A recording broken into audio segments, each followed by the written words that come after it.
Pantas saja netizen mengatakan 11-12 antara Yusuf Mansur dan Ustadz Solmed. Kesamaan mereka adalah yang pertama sama-sama orang yang dikenal sebagai ustadz gitu. Walaupun saya tidak yakin mereka ini ustadz beneran atau tidak gitu.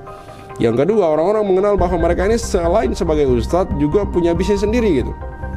Apalagi di sini bisnisnya sama gitu, MLM, multi level marketing gitu, di mana Yusuf Mansur dengan paytrendnya dan Ustadz Solmed ini dengan rokok herbalnya. Intinya apa teman-teman, saya mau katakan dalam konten kali ini bahwa jangan mudah terkecoh dengan yang namanya embel-embel agama gitu.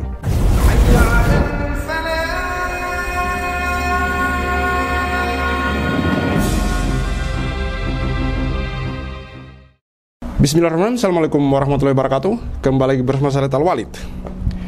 Pendakwah tajir kilat. Ini kesamaan bisnis Ustadz Solmed dan Yusuf Mansur. Jadi beberapa hari belakangan ini sempat viral ya Ustadz Solmed, viral kembali karena seorang netizen bernama Mas Jalah ini memposting Ustadz Solmed, yang mana di sini Ustadz Solmed berjualan rokok ya, yang katanya rokok itu adalah rokok herbal. Tapi ini bagi saya masih tanda tanya, pro dan kontra ya teman-teman. Bagaimana ada kemudian rokok yang bisa dikatakan rokok herbal, sementara rokok itu kan diisap asapnya gitu dan kemudian dibakar gitu. Jadi itu yang menurut saya adalah kandungannya sudah jelas. Yang terjadi ketika terjadi pembakaran ya karbon dioksida dan gas-gas yang menurut saya berbahaya lainnya teman-teman. Dan ketika kemudian ini dikatakan rokok herbal, ini tanda tanya besar, apakah memang niatnya ingin menjual obat herbal atau ingin mencari cuan gitu teman-teman.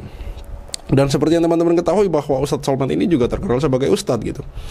Baik, kita simak postingan dan komentar-komentar dari netizen teman-teman, dan juga saya akan membacakan beritanya gitu.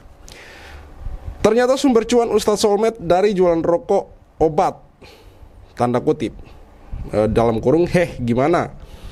Yang buat salfok atau salah fokus, malah setiap kali rumahnya dikunjungi dan diwawancarai, komuk istrinya rada gimana gitu, mungkin kayak salah tinggal apa ada seperti mungkin ada yang disembunyikan ya teman-teman. Intinya Ustadz Solmed ini tidak jauh berbeda dengan Yusuf Mansur teman-teman, yang mana mereka ini terkenal sebagai ustadz kaya raya, punya bisnis dan juga bermasalah gitu.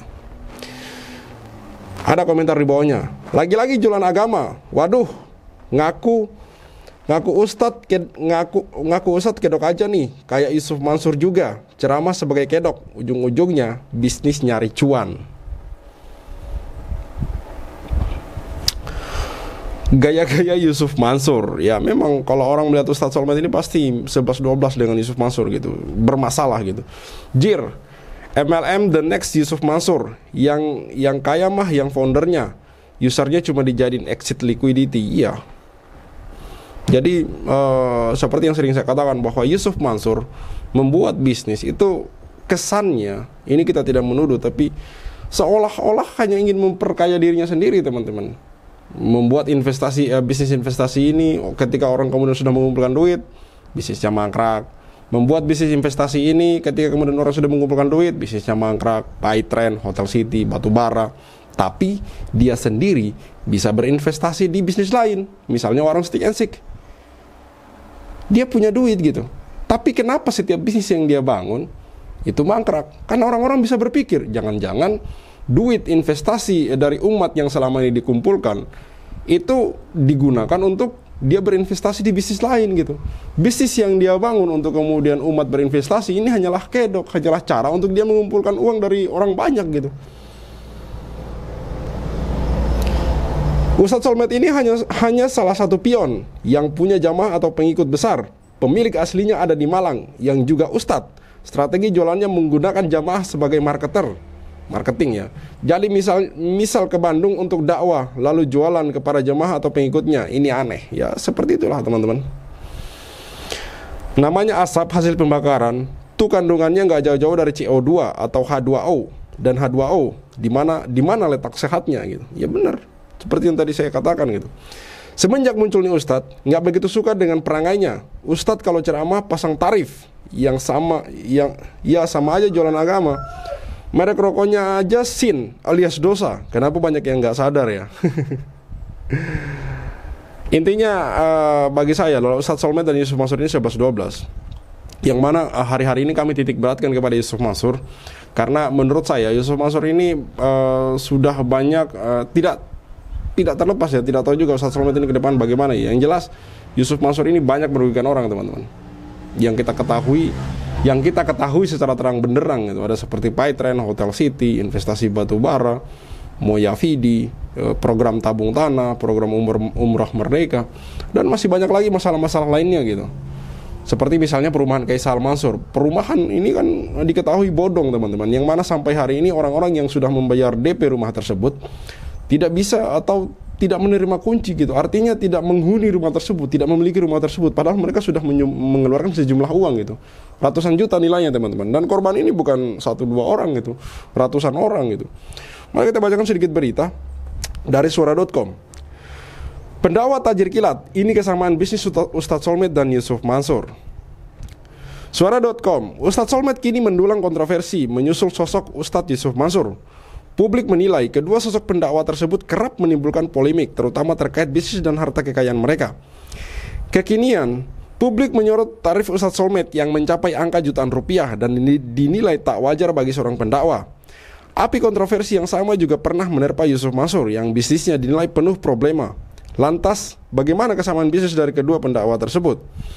Yusuf Mansur turut mendirikan bisnis investasi bertajuk Paytrend. Melalui Paytrend, Yusuf Mansur menyediakan wadah bagi para mitra untuk melakukan berbagai transaksi. Seorang mitra Paytrend diwajibkan untuk memberikan setoran awal. Setoran awal tersebut sebesar 500.000 untuk wilayah Jabodetabek dan 250.000 untuk luar Jabodetabek.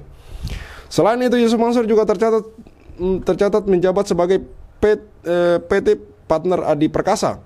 Yusuf sempat menjanjikan profit sebesar 28,6% yang akan dibagi 3 dengan rekan bisnisnya.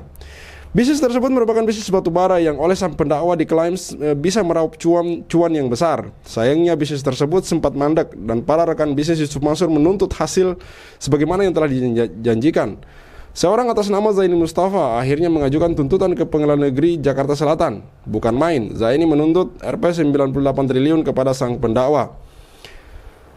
Meski dengan bentuk yang berbeda, bisnis Ustadz Solmed juga menarik setoran awal dari para rekan bisnisnya. Diketahui Ustadz Solmed menjalankan bisnis rokok herbal yang diduga menerapkan sistem multi-level marketing alias MLM. Ya, pantas saja netizen mengatakan 11-12 antara Yusuf Mansur dan Ustadz Solmed.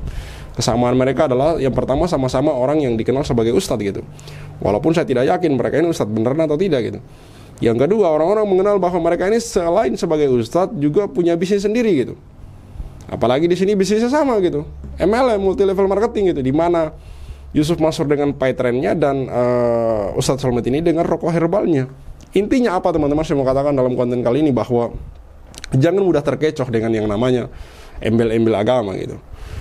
Ada banyak ustadz di negeri ini yang masih lurus. Ada banyak ulama di negeri ini yang masih lurus. Kenapa kalian mau fanatis sama satu orang yang tidak jelas gitu? Yang tidak jelas ajarannya, tidak jelas asal-usulnya, dia belajar dari mana kan tidak jelas gitu. Walaupun mungkin jelas, tapi kan penerapannya tidak masuk akal gitu. Bagaimana mungkin ada seorang ustadz yang kemudian mengatakan sedekah 1 juta kembali 10 juta, ke mall tidak usah bawa duit, cukup sholawatin saja gitu. Sholat di showroom mobil, menyuruh jamaahnya menyedekahkan semua hartanya gitu. Bagaimana mungkin kita bisa percaya seperti orang-orang seperti ini gitu? Bagaimana mungkin kita bisa percaya ada kemudian rokok yang bisa menjadi obat gitu? Sementara dalam rokok kemasan yang dijual yang katanya obat herbal itu sendiri ada keterangan gambar-gambar kanker paru-paru dan segala macam gitu. Kanker tenggorokan apalah itu. Ini kan tidak masuk akal, teman-teman. Tidak masuk akal. Lagi-lagi kemudian jangan sampai kita mau menyetorkan harta kita, uang kita mau bergabung atau bermitra bisnis dengan mereka hanya karena kita percaya bahwa mereka ini pendakwa gitu, mereka ini ustadz gitu. Tidak, bisnis ya bisnis gitu. Kita lihat skill mereka, kita lihat track record mereka gitu. Yusuf Mansur misalnya, kan sudah sering dia bikin usaha gagal gitu. Sudah sering Yusuf Mansur ini membuat bisnis lalu gagal, membuat orang-orang rugi, sementara dia tidak menanggung kerugian tersebut gitu. Lalu ke depan masa kita masih mau percaya sama orang seperti ini? Masa kita masih mau masuk di dakunya, di Darul Qurannya? Mau menyekolahkan anak-anak kita di Darul Qurannya? Masa kita masih mau makan di warung steak and shake sementara kita ketahui bahwa Yusuf Mansur masih punya banyak masalah yang belum terselesaikan, di mana sangat tidak terlihat sekali orang ini menunjukkan itikadnya untuk bertanggung jawab. Bagaimana mungkin, teman-teman? Maka sekali lagi saya katakan, janganlah dan hentikan untuk kemudian fanatis atau taklid buta kepada seseorang gitu. Kita hanya boleh fanatis kepada Rasulullah SAW yang sudah dijamin kemahsumannya oleh Allah Subhanahu Wa Taala. Sisanya mereka hanyalah manusia biasa. Mungkin mereka pakai kopiah, mungkin mereka pakai sorban, tapi jangan lupa bahwa mereka hanyalah manusia biasa gitu. Saya tidak mendiskreditkan orang-orang yang kemudian pakai kopiah, jubah secara keseluruhan, teman-teman. Sekali lagi saya katakan, banyak orang-orang yang kemudian paham agama, menerapkannya secara benar di negeri ini gitu. Ulama-ulama yang lurus. Tapi jangan juga salah bahwa ada, mungkin saya tidak bilang juga tidak sedikit gitu, tapi ada gitu. Tidak sedikit. Tidak bisa juga kita katakan semuanya, tapi banyak gitu. Oknum-oknum yang menggunakan kepentingan agama untuk kepentingan dirinya sendiri gitu. Ada oknum-oknum yang kemudian memakai sorban, memakai kopiah, memakai baju muslim, tapi kemudian menjual agamanya sendiri untuk kepentingan perutnya sendiri, teman-teman. Ada orang-orang seperti itu gitu. Jadi sekali lagi, tetap buka mata kita, tetap sadar dan kemudian tetap menggunakan akal-akal sehat kita untuk kemudian menolak mentah-mentah orang-orang seperti ini gitu. Orang-orang yang kemudian menggunakan agama untuk kemudian memperkaya dirinya sendiri. Cukup sekian dari saya. Di akhir video ini saya mau katakan bahwa tetap untuk kemudian kita suarakan memboikot Yusuf Mansur, memboikot bisnis-bisnis Yusuf Mansur, memboikot warung Stick and Shake. Saya Khalid Al-Walid, see you on the next videos. Maka 2010 ketika saya masuk pertama kali ke warung Stick and Shake, like video jangan di skip, share sampai kena strap, like biar kasusnya di up, komen sampai dia kena strap. Yusuf Mansur punya cerita, katanya punya daku di mana-mana, nyatanya cuma numpang nama, emang dasar gak punya muka. Boykot Yusuf Mansur, bikin bisnis batu bara kau bangkrut, bikin aplikasi Paytren kau macet, bikin program umroh merdeka kau mampet, bikin program tabung tanah kau rungkat, bikin program Moya Vidi kau katot, bikin bisnis hotel city ya bacot, bisnis mandek duitnya dicokot. Boykot Yusuf Mansur. Kalau cari tangga dipikir dulu, ngaku komisaris nyatanya halu. Kalau udah dongeng kayak orang nyabu, ngaku punya pesawat nyatanya malu. Boykot Yusuf Mansur. Maju caleg tapi nggak kepilih. Haha, orang udah pada tahu belangnya, ngakunya gabung di warung steak. Ya udah kita boykot sekalian biar steak. Boykot warung steak. Boykot warung steak. Boykot warung steak. Kok bisa bangun bisnis saat pandemi? Emang duitnya dari mana? Kalau bukan dari bisnis fiksi, ngajak umat kumpul dana cuma buat merana. Boykot warung steak. Jadi kok cuma diam kayak bot? Apa sih ujuk bikin lu takut? Takut kebongkar, takut kecokot. Hahaha. Bikin bisnis batu bara kok bangkrut, Bikin aplikasi Paytren kau macet, bikin program umroh merdeka kau mampet, bikin program tabung tanah kau rungkat, bikin program Moya Vidi kau gatot, bikin bisnis hotel city ya bacot, semua baik duitnya dicokot. Boykot warung steak. kalau cerita nggak dipikir dulu. Ngaku komisaris grab nyatanya halu. Kalau udah dongeng kayak orang nyabu, ngaku punya pesawat nyatanya malu. Baju caleg tapi nggak kepilih, haha. Orang udah pada tahu belangnya, ngakunya gabung di warung steak. Ya udah kita boykot sekalian biar steak. Boykot warung steak. Sorry kok cuma diam kayak bot. Apa sih ujuk bikin lu takut? Takut kebongkar, takut kecokot. Bikin bisnis batu bara kau bangkrut, bikin aplikasi Paytren kau macet, bikin program umroh merdeka kau mampet, bikin program tabung tanah kau rungkat, bikin program Moya Vidi kau gatot, bikin bisnis hotel city ya bacot, semua baik duitnya dicokot. Boykot warung steak. Kalau cerita nggak dipikir dulu, ngaku komisaris grab nyatanya halu. Kalau udah dongeng kayak orang nyabu, ngaku punya pesawat nyatanya malu. Maju caleg tapi nggak kepilih, haha. Orang udah pada tahu belangnya, ngakunya gabung di warung steak. Ya udah kita boykot sekalian biar steak. Boykot warung steak. Stop mampir di sana, stop masuk ke sana, stop makan di sana, stop bikin si ujuk kaya. Boykot warung steak. bikin Yusuf Mansur ketar-ketir. Biar dia mikir, biar dia sadar tanggung jawab Mansur. Kami sudah hilang sabar, umat sudah marah besar. Sampai mana kau kabur, akan terus kami kejar walau sampai lubang kubur. Boykot warung steak, boykot warung steak, boykot warung steak.